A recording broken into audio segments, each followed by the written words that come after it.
シラミ感染後の家族や周囲への伝え方と対応。イントロダクション。シラミに感染してしまった場合、家族や周囲の人々への適切な伝え方に不安を感じる方は少なくありません。感染の事実を伝えることは勇気がいることかもしれませんが、早期対応と適切な情報共有が重要です。今回は、シラミ感染後の効果的なコミュニケーション方法と、具体的な対応策について、詳しく解説していきます。家族への伝え方。家族にシラミ感染を伝えるのが恥ずかしいのだ。どうすればいいのだ。心配で夜も眠れないのだ。まずは落ち着いて。シラミ感染は誰にでも起こりうる一般的な出来事で、決して恥ずべきことじゃないわ。むしろ、早期発見できたことはとても良いことなの。家族には速やかに伝えることが大切よ。シラミに感染してしまったみたいだから、一緒に対策しよう。早めに対処すれば、すぐに解決できるはず。で、前向きな姿勢で伝えるといいわね。学校や職場への連絡方法。学校や職場には報告する必要があるのだ。みんなに知られるのが怖いのだ。特に学校には必ず連絡した方がいいわね。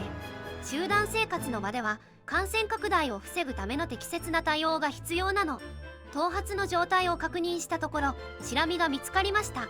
すでに治療を開始していて、医師の指示に従って適切に対応しています。で、簡潔かつ具体的に伝えるといいわね。職場の場合は状況に応じて上司や人事部門に相談するのがいいわね。必要に応じて一時的な在宅勤務などの対応も検討できるわよ。友人や知人への説明。最近会った友達にも言わなきゃいけないのだ。どうやって切り出せばいいのだ。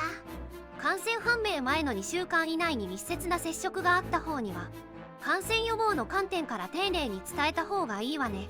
実は最近シラミが見つかったから念のため確認してほしい。すでに治療を始めているので心配ないですが、予防の観点からお伝えしましたとか、相手を思いやる気持ちを込めて伝えるといいわね。周囲からの偏見への対処法。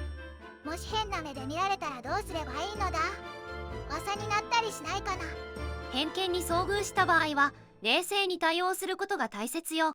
シラミ感染は衛生状態とは無関係で、誰にでも起こりうる一般的な出来事であることを説明して、すでに適切な治療を言っていて、感染予防の対策も徹底していることを伝えると、相手の不安も軽減されるはずよ。必要に応じて医療機関からの情報や治療についての正しい知識を共有するのも効果的ね。感染拡大予防のための具体的な対応。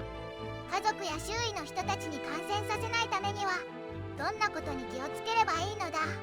できるだけ早く対策したいのだ。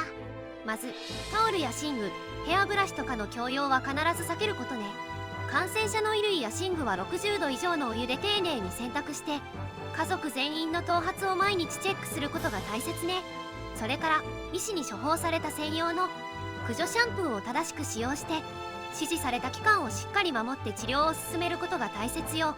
あと、枕カバーや帽子とかも定期的に洗濯して、髪の毛が触れる可能性のある場所の清掃も忘れずに行うといいわね。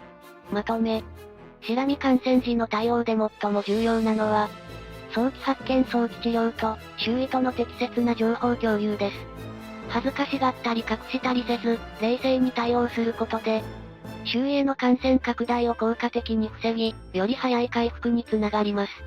また、正しい知識を持って対応することで、不必要な不安や偏見を防ぐことができ、より円滑な治療と回復が期待できます。